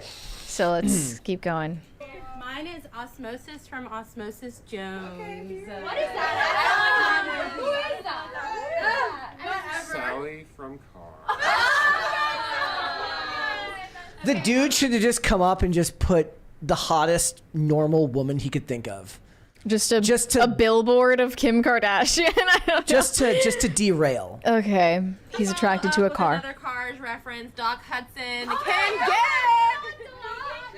So that kind of proves that it's sexual right there because she says, "Can Can't get get it." it. My first pick is Frozone from The Incredibles. I have Simba from Lion King. At least they used grown Simba. Yeah, that's good. I'm gonna set my bar really low here and say that at least they didn't use, kid Simba. Oh, okay. Why aren't they working? Do your job. It's their lunch break. Okay. I'd hope. Okay, my first one is A horse. Look, he's so muscular. It's a muscular horse. The main bug from Bug's Life. Okay, at a certain point, I think this just devolves into none of them actually feel like this. They're just trying to outdo one another. I think they're being serious. I think this is genuine. Mine is Baloo from Jungle Book. Like they're all animals. Okay, my next is Rodney from Robots. Oh my gosh, that's Rodney. Okay. I feel like he matches. We've got a good example of what they're doing here. But I do have an example of men trying the hear me out trend. Okay. So it's from the Try Guys, formerly of BuzzFeed. The ones who had testosterone so low that it like didn't register? Mm-hmm. Okay. Mm-hmm. It broke the machines. Let's see. Family, we hand stuff. Mater from Cars, your classic small town hottie. He's gonna whisk you away from the big city. Steve from Blue's Clues. That man taught me how to draw. He was an artist. Gritty. I don't need to say anything about that. Flippy. Sometimes mansplaining is hot. Okay, Bill Nye. Talking about climate change before it was sexy. This is Marlon from Finding Nemo. I don't actually want to fuck him, but he does kind of look like Gritty. Dragon from Shrek, because short kings deserve their opportunity. Do you want to explain the Quaker to the Oat people guy. listening? The Quaker Oats guy. And there's nothing hotter than breakfast in bed. Family too. Who's going to be the first to say Aunt Jemima? I dare them. Ooh, that would be Gee, this is controversial. not a hear me out, it's just facts. And also Mater from Cars. Okay, I'm done. Yeah. Thoughts? So that's the trend. My thoughts are that people are actually very disconnected from sexuality, despite the fact that it's talked about and written about and shown in TV and movies more than ever. It's really all just in theory to them. Like, none of it is about human connection, as you can probably tell by now. There's all of this influence from porn and from the media you consume, and also, weirdly, people let memetics control their attractions as well. Can you explain that? Meaning, mostly women in this example, they will just take cues from other women about what they should find attractive, and it actually changes their preferences. And that's not even to mention, as I said before, the fact that so many of these women are on hormonal birth control pills, which essentially, to simplify it, trick your body into thinking that you are pregnant, thereby changing the type of male partner you are looking for. Usually you will be looking for a lower testosterone mate if your body is under the impression biologically that it's pregnant. And I think that it's just gotten to such an extreme where like women's brains are just absolutely broken by the stuff. And what is how do I mean, they hate men, so I guess their only options left are cartoon characters. How do you explain the dudes? Is just because they're basically women anyways in this video? Yeah, I don't know about the dudes, but I think also, you know, if you're conditioned to hate men, if you hate men so much, your only options left are cartoon characters and inanimate objects, including dildos. Yeah. Like, that's all you've got. I think your argument is completely reasonable, but I also think that a certain part of it just becomes like mimetic one-upmanship. A little bit, sure. Like yeah. to me, I think the desire to be internet famous or seem cool or in the know with your memes plays a role. Thank you guys. Do you have a hear me out? No. Is there any like cartoon character that you wouldn't, it was like unexpected that you thought was attractive? No, my brain works perfectly normally. Or a character in a TV show or something? I don't know. No, I don't think so. I feel like it's more of a woman thing in general, right? Yeah. But what would, I don't know. Like, I'm not... Again, I think that the dudes here are probably more egregious. Like, they should be more embarrassed than these women. True, yeah. Like, the dudes here should be infinitely more embarrassed than the women. Here's my hear me out is... It's not even a hear me out because, like, Zuko from Avatar: The Last Airbender was just hot. Okay. So it's not even, like, controversial. He just was conventionally attractive. I don't understand the whole, like, I'm attracted to octagons thing. It doesn't make any sense. Like, I saw countless Twitter threads where people were like, give me your worst hear me outs, your craziest hear me outs. And there were women replying with geometric shapes. Yeah. And they're like, I want to fuck a triangle? Like, what does it mean? There has to be, I also somehow feel like constant internet input and the fact that you're looking at a screen all day plays a role in this in Everything is two-dimensional anyway, yeah, so like what's the difference between, like... Look at anything in three-dimensional spaces anymore? Yeah, what is the difference then between, like, Henry Cavill and an octagon at the end of the day? It's like weird sexual pareidolia where they're, like, seeing something that isn't there. Yeah, it is very strange. We have another... Why do you just make my life worse? Every day we do this show. Every day we do this show, I have to put on my freaking hazmat suit and go into the depths of the internet and look at all of the ways in which I'm like, what the hell? We appreciate you for that. Yeah. We do. We appreciate you putting on a strong front. There was a 20 when I forced from you to Bender look at the this Offender. stuff. Yes. I think before that we got a 20 from DC&C saying female bronies. I really hope that female bronies aren't a thing. That's awful. Bender the Offender said my testosterone dropped just by you showing the clip of those guys doing the trend. It's like by osmosis. There was one where the dude like put the thing in the cake and then giggled. We got a $100 super chat from Trudy Jones. Hear me out, chair. Okay. Hear me out. This chair is kind of hot. I mean, it literally says Boston on there. It's Boston. I mean, I don't think it's that's an how alpha it's chair. It's, you know, I imagine that chair talks a lot like Andrew Tate. If any of you in the chat have a hear me out, please give it. I mean, let us know. Like, we want to hear your controversial picks. There was a point here where this dude like put the thing in the cake and then giggled and put his hands to his mouth and stepped back, and I literally died of secondhand embarrassment. Like, we're cooked. Yeah, we're cooked. Oh. But yeah, I the next thing you know, they're sexually attracted to thimbles, and I mean, there's no going back. Who are sexually attracted to thimbles. There's apparently a fetish for everything. We have another 20 from DC&C. Hear me out on shapes. Everything fits in the square hole. Oh, it's like, have you ever seen the video where it's like the square peg round hole thing, and the guy puts the shapes all through the one. Yeah. The lady just says the mental breakdown as it gets worse and worse and worse and worse. Okay, let's finish up our super chats, but send in your hear me outs. We want to know. Let us know your hear me outs. Because we're not trying to hear me out shame. Look, I'm not here to kink shame. Now, we have another 20. I'm only here to kink shame the dudes on Try Guys. That's Stanzatastic said, hear me out, Lizzo from last year. I'm surprised nobody said the Monopoly guy. Somebody mentioned Monopoly prices. I'm surprised nobody mentioned the Monopoly guy. I mean, I did say that I had a crush on what was his name?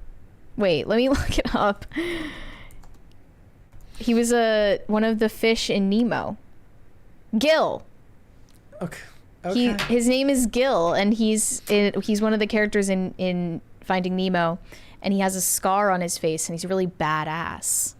There you go. So I thought Gil was handsome. Look, I mean, I guess this is just kind of a natural offshoot of maybe people saying, hear me out, and it's just somebody who's not conventionally attractive. But that actually makes more sense with women. Oh, yeah. Because the spectrum of what women find attractive can be widely varied. Because they're like, hear me out, Michael Cera. Yeah, I mean, I was thinking that, or like somebody who's like... Thank you, guys. Thank you, Trudy Jones. Thank you, Trudy Jones. They're eating the dogs. They're eating the cats. You know, a woman can be attracted to Michael Cera. A woman can be attracted to Ryan Reynolds. A woman can be attracted to somebody who's more rugged.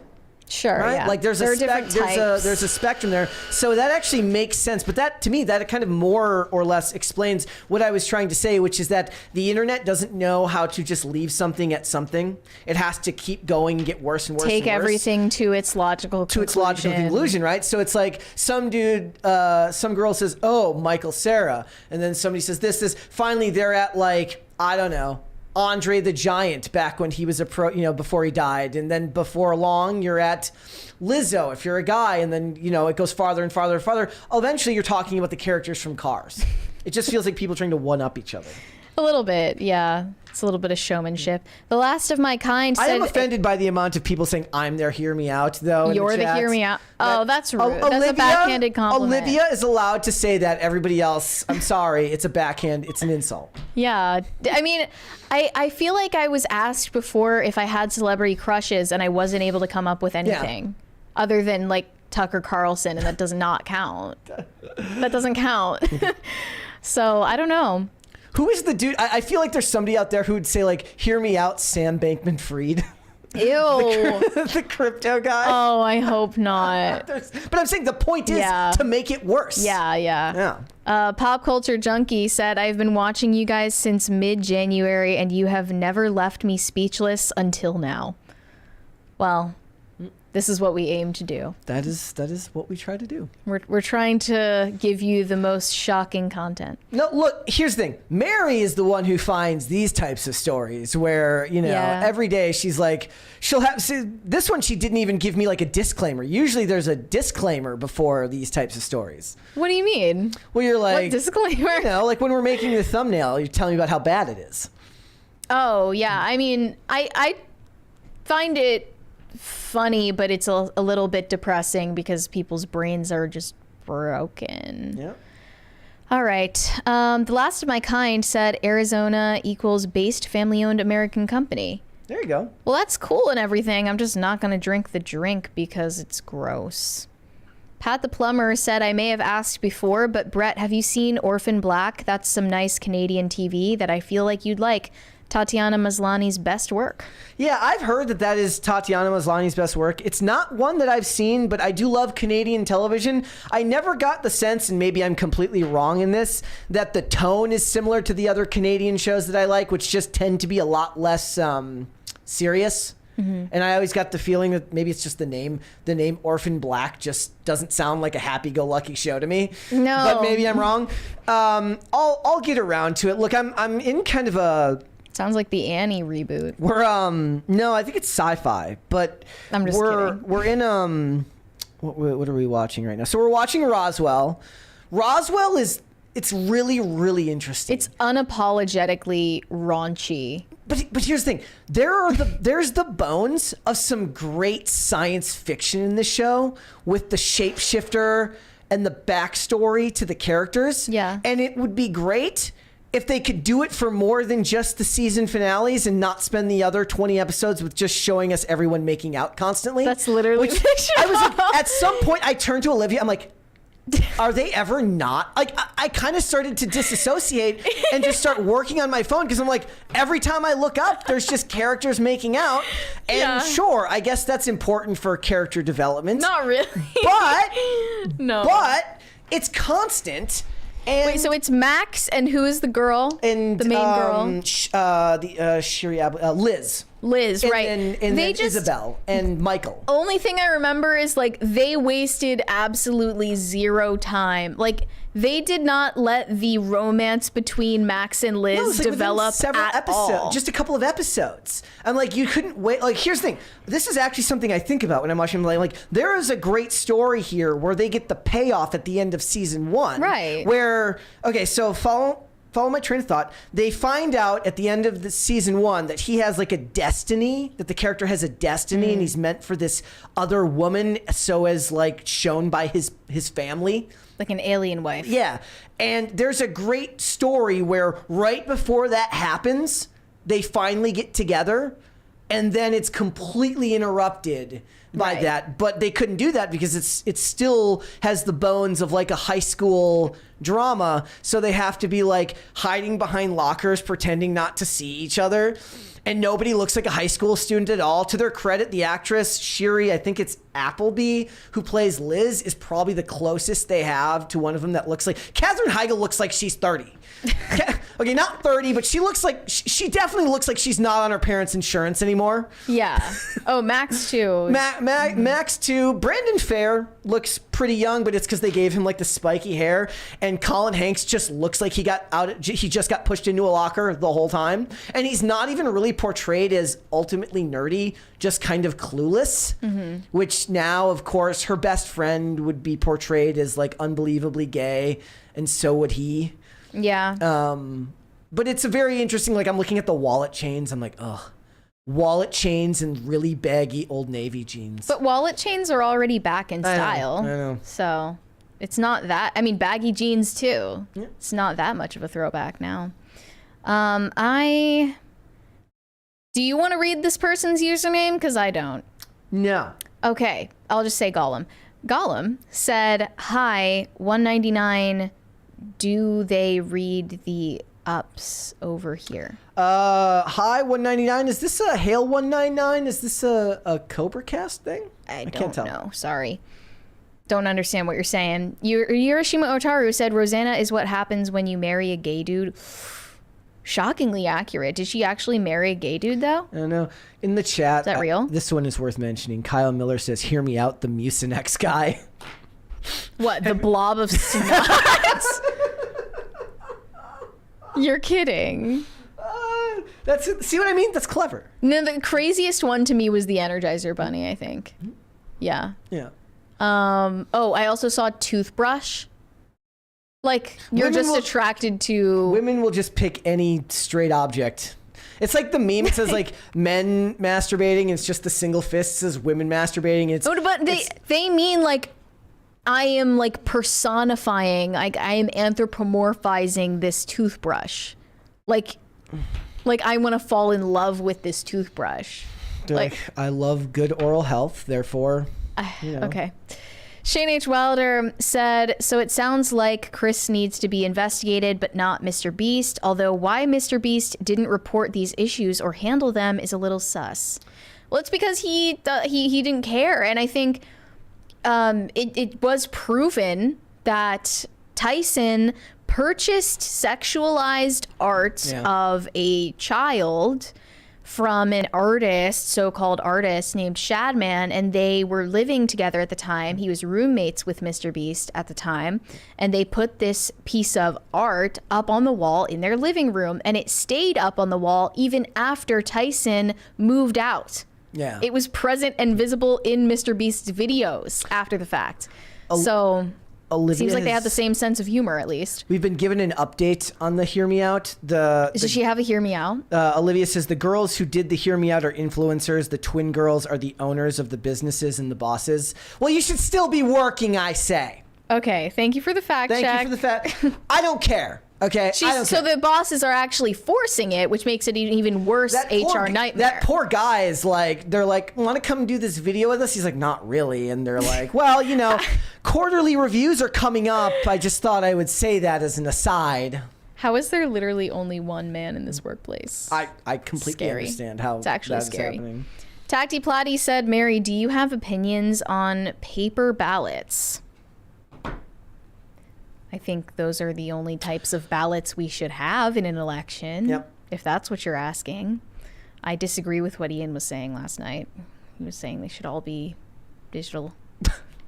I don't understand how you can come to that conclusion. I mean, Mary thinks we should have a monarchy anyway. Well, yeah, obviously. I mean, but if you have to do an election, like I'm going to roll my eyes, but if you have to do an election, you should use paper ballots, and they should not be sitting in a box on the street with no one, like there's just an unattended box. That sounds like a great idea. Completely normal. Brian Bledsoe said, "As a trucker, Arizona iced tea gallon jugs are good for peeing. That's it. I'm a Gold Peak tea guy." Okay. It was like when that influencer, Thank you for sharing. that Twitch streamer did the video about how she wanted not the Mia Khalifa one, but the other girl who did the Twitch stream saying that American soldiers deserve to get, that she hopes they get PTSD. And the most offensive part of it is she did it while eating and drinking a Pure Leaf tea. But why the Pure Leaf part? Why does that annoy you? I just found it unbelievable. Pure Leaf specifically? I mean, the eating part was annoying. Not like, I mean, I find eating on stream annoying anyways, which we have done when we did the Taco Bell thing. But yeah, there's a special occasion. There's something deliberate about saying something that you know will be incendiary while eating that is unbelievably calculating and annoying, and to then walk it back later. If you're gonna be on your bullshit, stay on your bullshit.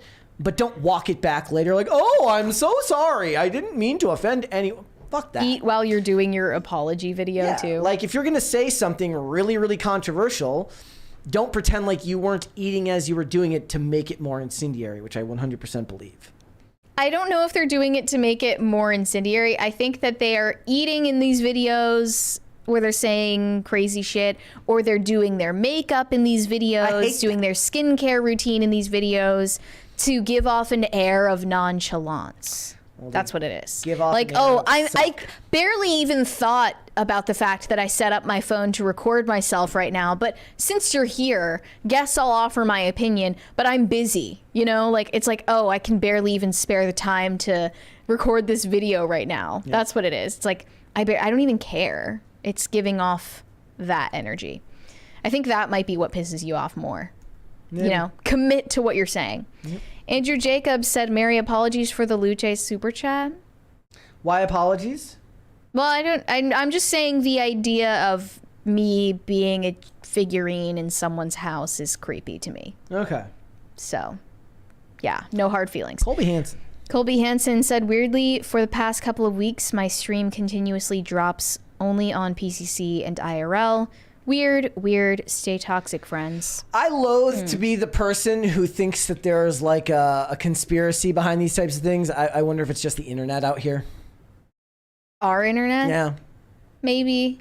I hope it's not YouTube shenanigans, but I tend to fall into the camp, as you know, where it's like, I always say to you I say, like, you're probably not going to die in a plane crash. You're not that interesting. You're not that unique. Like, you're not that unique. You're not that special. I don't think that the evils of pop culture crisis are so nefarious, and I don't think that our reach is so wide that anyone's trying to censor us. I will say that, like, every freaking live stream for the last 2 weeks gets limited ad revenue immediately from YouTube, but that's because I can't stop myself from swearing sometimes, I think. Because it doesn't happen on the segments, it happens on the lives. You don't swear that much, though. I probably, at this point, swear more than you. It actually cuts me off because my speech tends to be so vulgar sometimes. Not on purpose, but when I'm making emphatics, when I'm trying to be emphatic, I tend to lean that way. Not in my traditional... Off air? Yeah, all of our conversations off air, pretty much? Not in my traditional speech where we're just talking. I don't just randomly swear, but when I'm making an emphatic point, it tends to come out. Yeah. And on this show, I end up losing my train of thought because I have to be like, and that's why I frickin', you know, flippin', frackin', Yeah, I said the F word on IRL last night. Did everybody it was on purpose. Did everybody give you the look? No.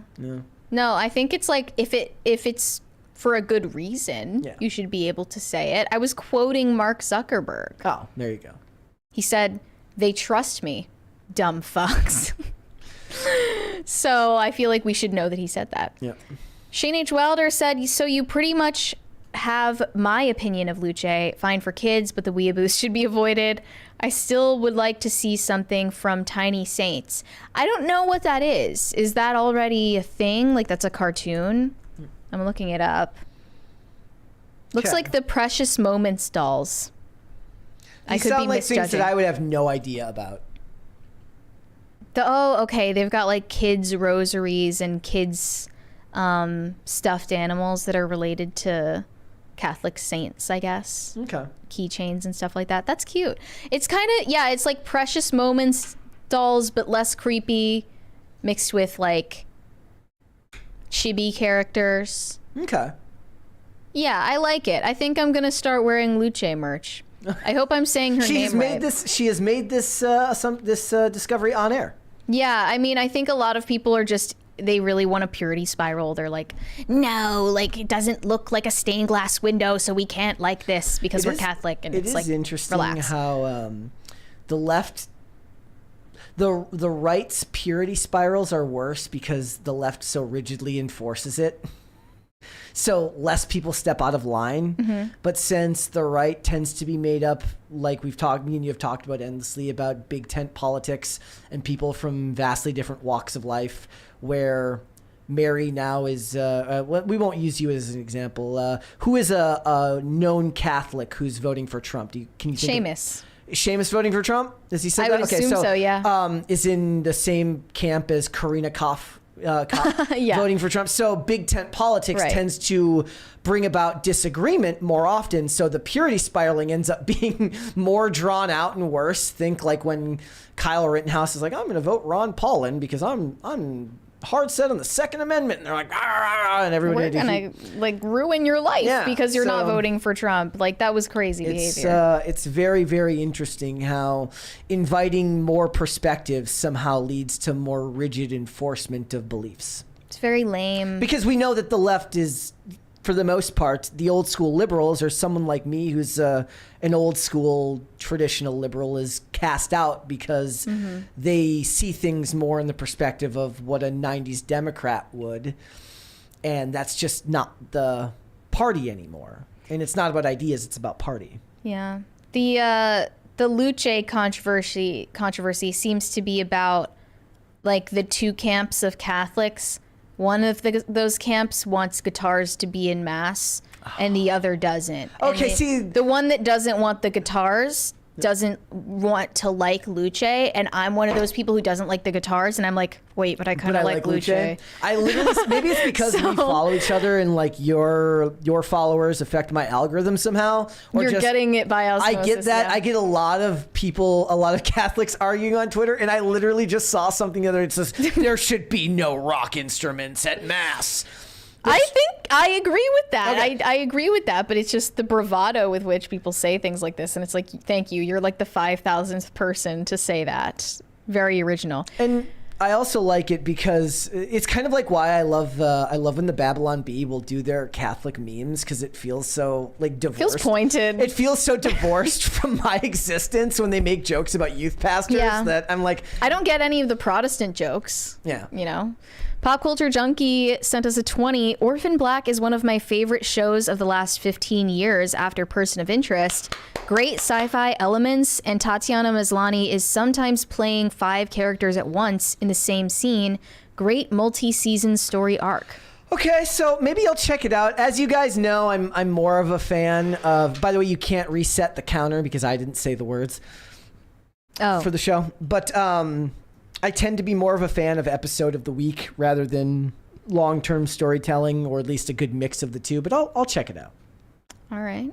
You're going to give Tatiana Maslany a chance? You're You're not going to boycott her forever because she's woke. You know that she's a woke feminist. I do not boycott anything. I'm watching Agatha all along, for goodness sakes. Edmondo Jr. Petruzziello said, as a straight man, I often discuss the thickness of other men's fingers in the photos of their hands I have on my phone while wearing a cropped shirt. Look, I'm not sure I agree with you that a lot of, maybe I'm just disconnected from the culture, but I don't think of a lot of straight guys wearing crop tops. We're not talking about the football players of the 80s wearing it during practice here. But it's fashion. I mean, I know like in big cities, straight dudes look gay. They even talk gay. Okay. You know, it's like they just kind of, they operate as a hive mind. I will concede that you know more about fashion than me, therefore I will take your word for it. I saw this girl who's like, she tweeted like, I hate dating in New York. You could talk to a guy thinking he's gay for 30 minutes and then he asks you for your number. Like, that's the kind of metrosexuality we're dealing with. It's nuclear. Okay. Sturgeon 510 said Mendes is metrosexual. Very important term that should probably be brought back. Greg Duvier said if he was straight, he would just say, I love women. Would he though? I feel like that's weird to just say that. No, maybe the whole idea here is it's literally him being really, really petty and like, I'm not going to say it because you want me to say it. Yeah. which doesn't say whether he's straight or gay at all. He just wants to, you know, not let them win, not let the trolls win. Edmundo Jr. Petrosiello said, gay, straight, nah, bro is a yapper. He was yapping in that video. Non-stop yapping. See, I also wonder if he was like, he spent the whole time beforehand trying to pick out the perfect pictures to troll people. Was it planned? Like, I need to know, is he the evil mastermind behind all of this? Well, you know, it's like when people post Instagram trends, they're like, no cheating. What's the last picture in your camera roll? Everybody cheats. You sound like the Costco guy. Thank you. No cheating. No cheating. What's the last picture in your camera my roll? favorite tweet. Mine is a chicken bake from Costco. My favorite tweet last night was somebody. It was the subtweet for the Costco guys are going on Jimmy Fallon. It says, "I am so sick of these non-existent celebrities. Who the hell is Jimmy Fallon, anyways?" Why are they going on Jimmy Fallon though? They went on last night. Why? Because to talk about Costco. To talk about Costco. Do they have a brand deal with Costco? Is that what this is about? If they don't, they need to rebrand. If they don't, it's. Wouldn't they get sued eventually? Yeah, that's crazy. Kite the Twin Blade said, "Did you see the shilling for the new Dragon Age game? Skill Up tore it to shreds. Everyone else is praising it. The usual suspects." I see a little bit of it, people talking online, just because I follow people like Craig from Side Scrollers, and I follow Grums and stuff like that. I find video games a fascinating one to follow at even farther of an arm's length. I don't share opinions on it because I'm not playing them, but it's kind of like how I feel about comics now, which is like the comic sphere as it relates to the culture war, it feels just kind of dead to me, and I don't really follow it anymore. But the video game ones feel so much more significant because video games make up such a huge market share of the entertainment industry now that watching people go back and forth on it, I'm like, I am so glad that that is not me. Yeah. It is shocking when you think about how it's a bigger industry than the film industry, and huge. Yet seemingly so much less awareness culturally. What do you mean?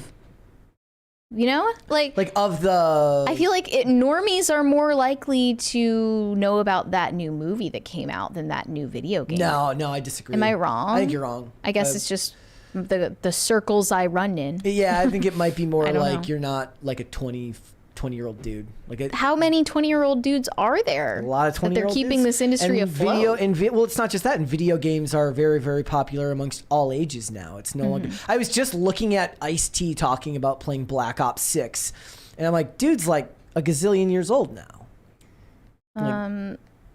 Shane H. Wilder said, "What about Pinky Out to be prim and proper?" I can't. I don't even know if that's physically possible. That just wouldn't be a middle finger then. I'm not showing it on camera, but I'm trying to. William Mills said, "My middle finger looks like a jet." Okay. Congrats, bro. Shane H. Wilder said, "There is a joke I could make with the Energizer Bunny slogan, but it is dirty and I shall refrain." Thank you, Shane. What is the Energizer Bunny slogan? Well, we're gonna. I don't even know what it is off the top of my head. Wait, I want to know now. The Energizer slogan. Wodenshot says Brett believes Tim Wall's gaming.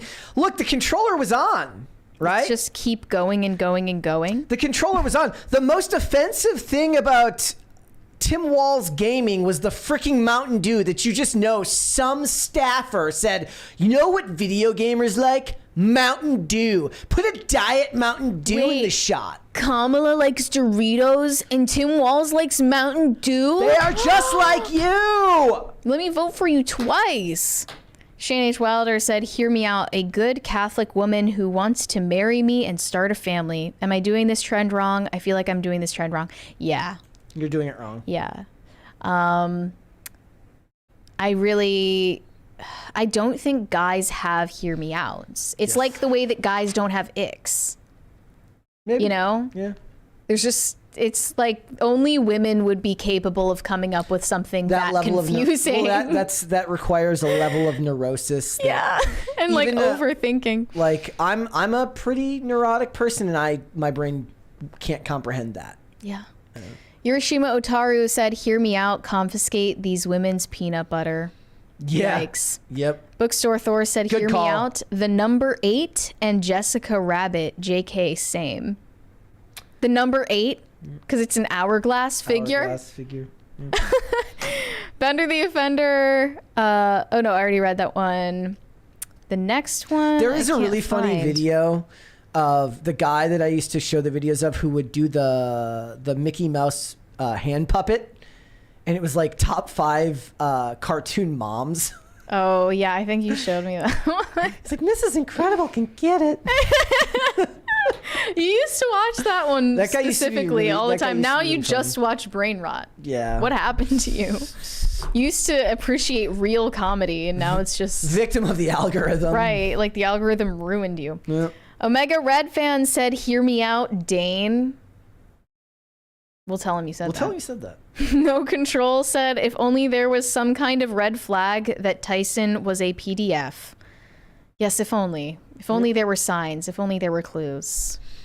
We had no idea. DCNC said, "You gonna start watching Penguin, Mary?" Okay, I saw a comment on yesterday's episode of PCC that says Yes. that Tim yelled at you for not watching the Penguin.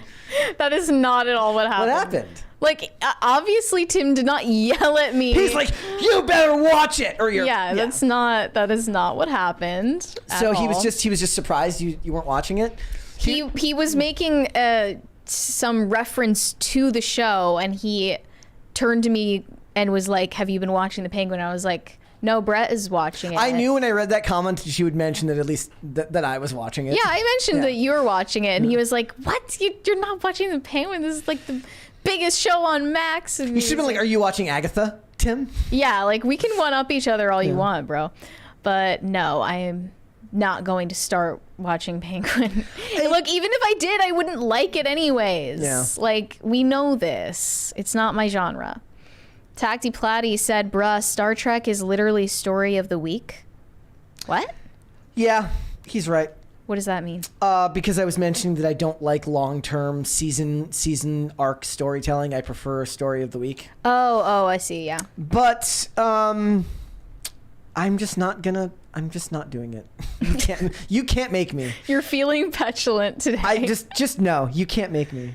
Serenco Productions said, "Was it 5 crisis parties to bring back Blonde Brett?" It was 10. 10? It was 10. Can we get to 10 either today or tomorrow? I'll have to see. You'll need to get 10 crisis parties on today's episode or tomorrow's episode if you want to see blonde wig Brett on Halloween. Yeah, Shane it H. was Wilder. blonde wig, not Yeah, just so blonde we're Brett. clear. Just so we're clear. Brett was clear. Yeah. Shane H. Wilder said, "Someone gave me a tiny saint of my patron saint, Saint Francis de Sales. It was cute. I also hardly ever see anything of my patron saint." Yeah, usually it's Francis of Assisi that gets all the clout, right? Mm-hmm. But I thank you for telling me about tiny saints. I think it's cute. I'm gonna get gifts for my friends' kids now. I always would say the St. Anthony prayer because I constantly lost things as a kid. Yeah. Like- There's also, I believe you can pray to St. Jude because he is the patron saint of lost causes. Yes. There are a few others that are well known. But who is your patron saint? I don't know why I never asked. It would be St. Anthony, wouldn't it? Wait, did you get confirmed? I did not get. Oh no, because I only. Oh, you didn't end up I getting did first confirmed, okay. communion, but not confirmed. But Okay. I would be told because my middle name is Anthony to do the St. Anthony prayer all the time because I was constantly losing things as a kid. Probably why Now I'm. it makes sense. Probably why I'm so regimented now and make sure I put everything back like exactly like if my routine deviates even just a little bit, like if I'm holding something in the wrong hand, it's as far as I'm concerned, it's missing. Have you had a situation where you were like, "Where are my glasses?" and you were wearing them? Like the stereotypical. Like you were wearing them the entire time? Probably, yeah. That probably has happened, actually. We have a 20 from King. "I started this episode late, so this is off topic. You can order other flavors of Zin from Sweden. I love the black cherry most, but espressino, Bellini, and red fruits are great too." Those sound amazing. I didn't know you could order them Does that online. stuff get held up in customs or what? Maybe, but it sounds worth it. Yeah. The shipping might be super expensive though. They have like a rewards program And I'm not a part of it. I can't believe I'm not a part of it. I could have been making bank. You're gonna need to do that like this ASAP. whole time. Yeah. We have 199 without a message from Corn Pop. Thank you. The Rumbling said Tim is watching something worse than Agatha. It's called Kamala. Well, unfortunately, that's just something you have to do if you know. It was Kamala all along. Can you imagine like spending 12 years in the White House? Like that just sounds like hell. I know that she doesn't want this. She doesn't want to win. You don't think she wants to win? She does not want to win. I know it for a fact. You can tell. She'd be trying harder to bomb it. She's already kind of a bad public speaker, so I think she'd be trying even harder to bomb it. Maybe, but you can't be too obvious either. Yeah, I suppose so. You know? How do you think this is going to go if you had to put money down? I'm feeling like Trump is going to win, but I also don't feel anything anymore. Yeah. What do you think? Whenever we have this discussion, I try to figure out whether I actually believe that's true or if I'm just a victim of whatever the algorithm is showing me that day, which is a bunch of white pill people on the right talking about we're going to win but go out and vote anyways, or if it's actually like that or they just disconnected with the average person. I don't know. We'll have to wait and see. I just don't think I could make a prediction. I'm trying to find the special Zin flavors. I just hit the I am over 18 button. Which even a 17-year-old could figure out. Totally effective. I already usually get cinnamon ever since the fall started. I've been getting cinnamon Zins because it's seasonal. Yeah. There's one from Edmondo. Don't think it's showing up for me. Saint Michael is a top seller on Tiny Saints based. It was just usually like I see plushies, so I didn't see anything else. Apple mint, that sounds gross. I am closing the poll, ladies and gentlemen. Cucumber lime? What? The chat has spoken, everyone. Thumbs in is the only way to go. No, I disagree. This is the wrong. No, you voted wrong. They did not vote wrong, guys. I think it could be. We could have just made it a gendered issue. Women thumbs out, men thumbs in. Well,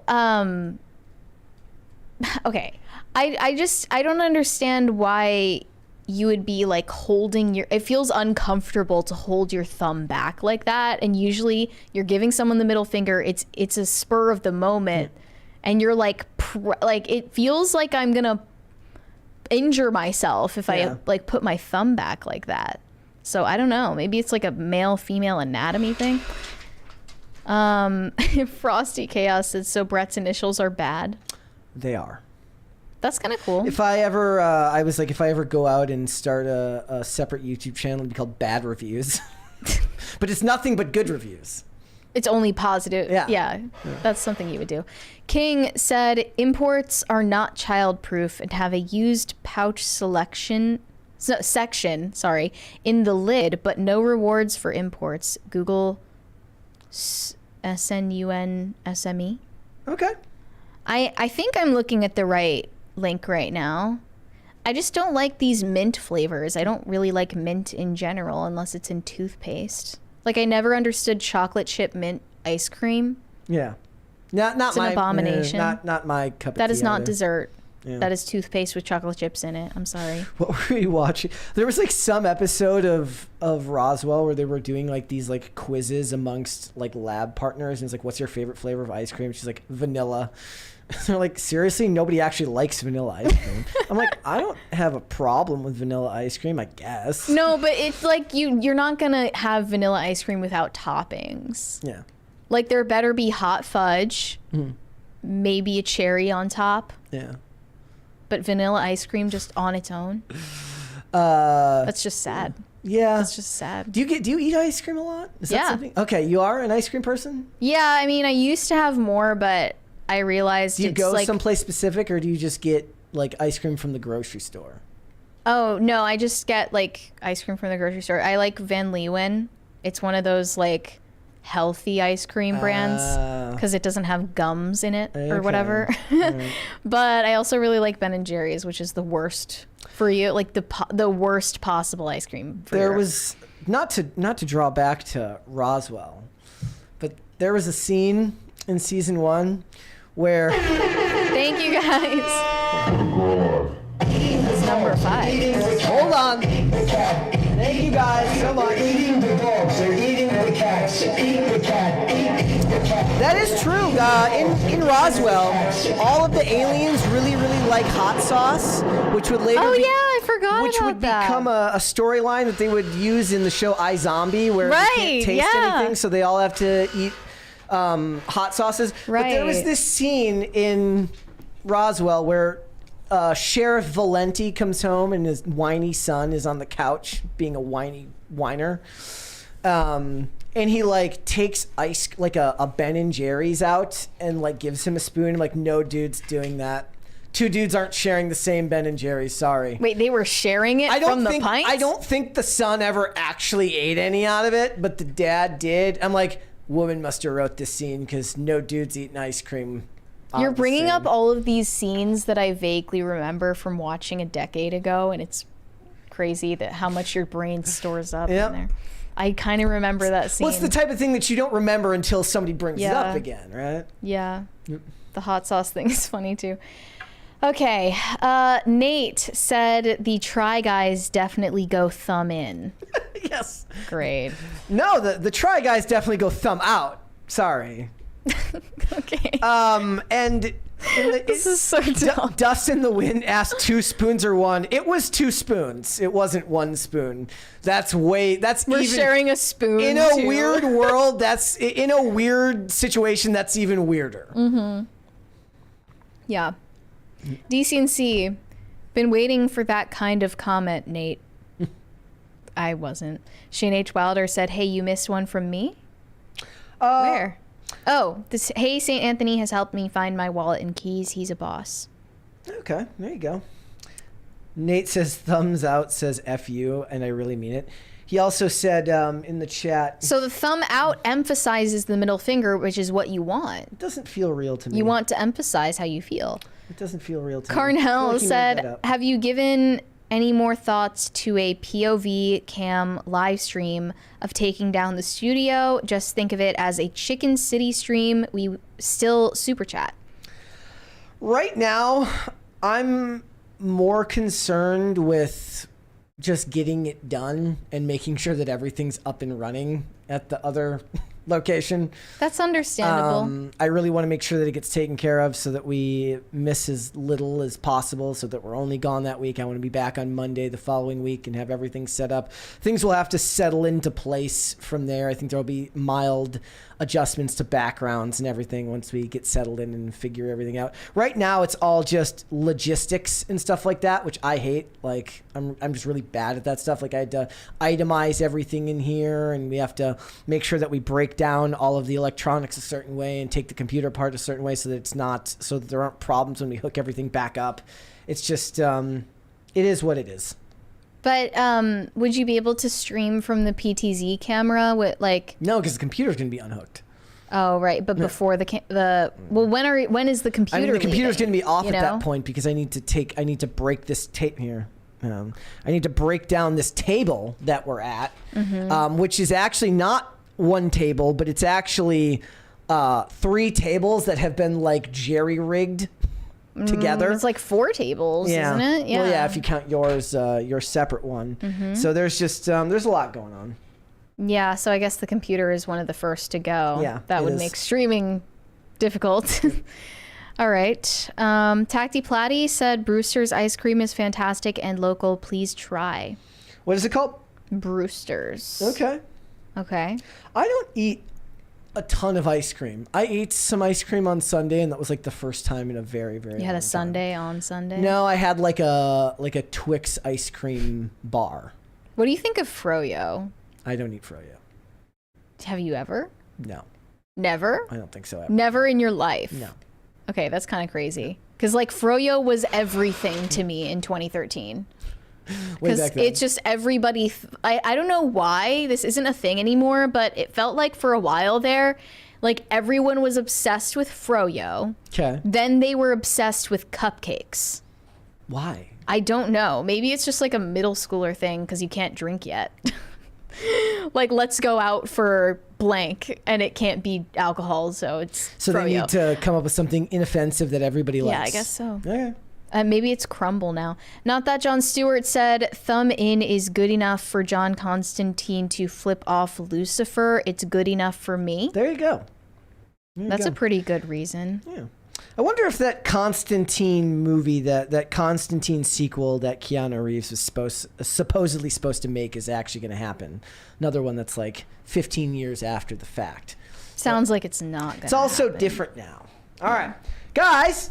Oh, one more there. Tacty Platty said Brewster's always has a line even in freezing temperatures. That's crazy. That's a sign that it's good then. All right, before we go, guys, would you hit the like button on this video, please, and subscribe to this channel if you have not done so already. Mary, where can they find you? You can send me validation on Instagram at Mary Archived, or you can send me hate on X. That is also Mary Archived. All right. Guys, if you want to follow me, Instagram and Twix, at Brett Dasovic on both of those platforms. This show is here 5 days a week, guys, Monday through Friday, 3 p.m. Eastern Standard Time. That is noon Pacific. We are on Amazon Music, Apple Podcasts, Pandora, and Spotify. If you would prefer to listen rather than watch this show, remember that you can leave a rating and a review on Apple Podcasts and on Spotify, so you should go over there and do that. And remember, the show here is on social media. We are on Twix, at popculture_show, Facebook and not TikTok, because we were banned on TikTok, at Pop Culture Crisis, and on Instagram, at Pop Culture Crisis Pod. Another reminder, guys, we will be off air next week when we are moving the studio over to Freedomistan. I'm going to keep reminding you all week so that nobody can act surprised when we put up a community note on Monday, letting everyone know again. But just wanted to keep you guys informed about that. We will be back with another episode tomorrow. We'll see you then. Bye. Bye, everyone.